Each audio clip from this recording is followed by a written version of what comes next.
Un abrazo fuerte para cada uno de ustedes, amigos, hermanos, familia. Que el Señor siempre esté ahí guardándonos y protegiéndonos como lo ha hecho siempre hasta el día de ahora. Continuamos con sus enseñanzas, ¿verdad? Sus principios, esa mirada que tenemos que tener siempre en nuestro Señor Jesucristo.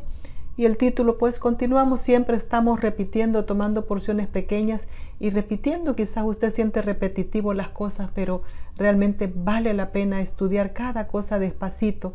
Y el título es Confundidos y Equivocados.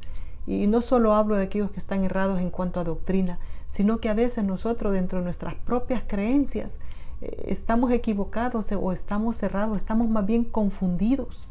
Y no nos molestamos en querer averiguar o nos quedamos así tranquilos sin estar preguntando, y por eso viene cualquiera y nos dice cualquier cosa y la creemos. Y esa es la ventaja de poder salir. Por eso mandó el Señor Jesucristo al Espíritu Santo para que Él nos guiara, para que Él nos enseñara, y sobre todo en estos tiempos que fácilmente nos podemos confundir con tantas filosofías, tantas cosas con apariencias, simulaciones de cosas justas. Hay cuántas cosas simuladas como justas, pero no son justas, o personas simuladas como justas, pero no son justas con lo que dicen. Entonces vamos a Lucas 20, versículo 41 al 42, continuando siempre, y el versículo 44 dice: entonces Jesús les dijo, siempre continuando con ellos ahí, ¿cómo dicen que el Cristo es hijo de David? Ahora viene él les va a preguntar a ellos. Pues el mismo David dice en el libro de los Salmos: dijo el Señor a mi Señor. Vea bien que ahí está Señor con letra mayúscula, no está Señor con minúscula. Siéntate a mi diestra. David pues le llama Señor. ¿Cómo entonces es su hijo? Jesús acusa a los escribas, eso lo vamos a ver mañana. Entonces le he puesto ahí confundidos y equivocados. Entonces Él les dice, ¿cómo es que dicen eso? Entonces, ¿cómo es que ellos sí repetían esas cosas? Entonces el Señor los remata, ahí los deja callados, ¿verdad? Con una pregunta que ellos no pueden responder, a pesar de que ellos mismos repiten, porque desconocen realmente, tristemente desconocen las Escrituras. No sé cómo a veces líderes religiosos desconocen totalmente la Escritura, porque su vida se va en actividades, en cosas que realmente son de segundo nivel, de segundo plano, pero lo más importante, como es estar en la palabra para guiar a la grey, pues normalmente no están ahí, no están estudiando la palabra, y bueno, Dios va a juzgar a cada uno de ellos, ¿verdad? Cada quien sabe. Entonces dice el Salmo 110, por si usted alguna vez había leído eso y dice, ay, no entiendo a qué hacer, o no, quizás nunca se ha interesado en averiguar. Salmo 110:1 dice, ya respaldando lo que estaban hablando ellos, Jehová dijo a mi Señor, siéntate a mi diestra. Ahí lo está diciendo en el Salmo David. Mateo 1:1 dice, el libro de la genealogía de Jesucristo. Por eso es que es hijo de David, hijo de Abraham. Es el linaje. Entonces, Marcos 12:35-36 dice, enseñando Jesús en el templo decía, ¿cómo dicen los escribas que el Cristo es hijo de David? Porque el mismo David dijo por el Espíritu Santo, dijo el Señor a mi Señor, siéntate a mi diestra, para que vea lo que dicen los evangelios también, los otros evangelios. Entonces, los escribas decían eso.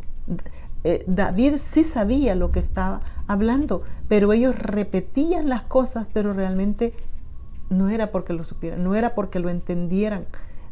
Si ellos entendieran esas cosas, no captaban realmente, simplemente repetían. ¿Cuántas cosas nos han enseñado que solo las repetimos? Y cuando nos hacen la pregunta, ¿y usted qué cree de eso? Pues no sé, a mí así me enseñaron.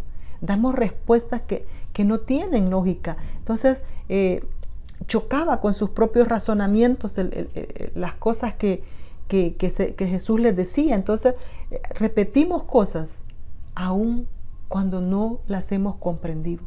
Entonces, David sí reconocía quiénes eran los señores de su vida. David sí reconocía cuál era su posición.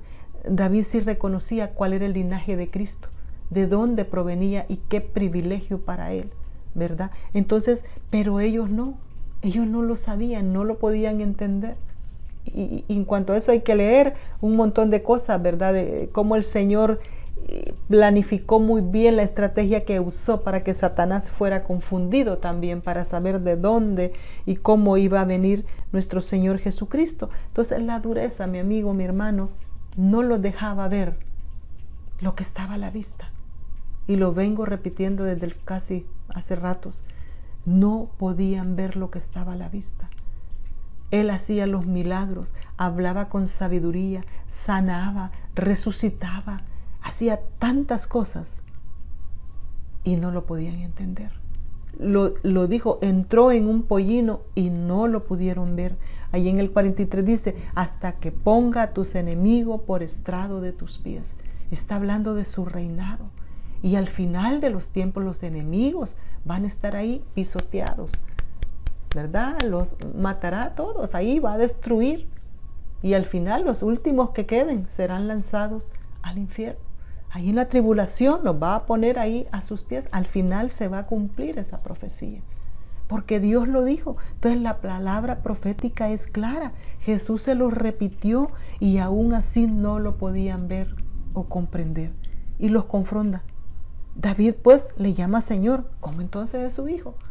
Entonces los dejó atontados. O sea, ¿cómo será? O sea, no podían ver que era su linaje. Entonces no se dan cuenta, ¿verdad?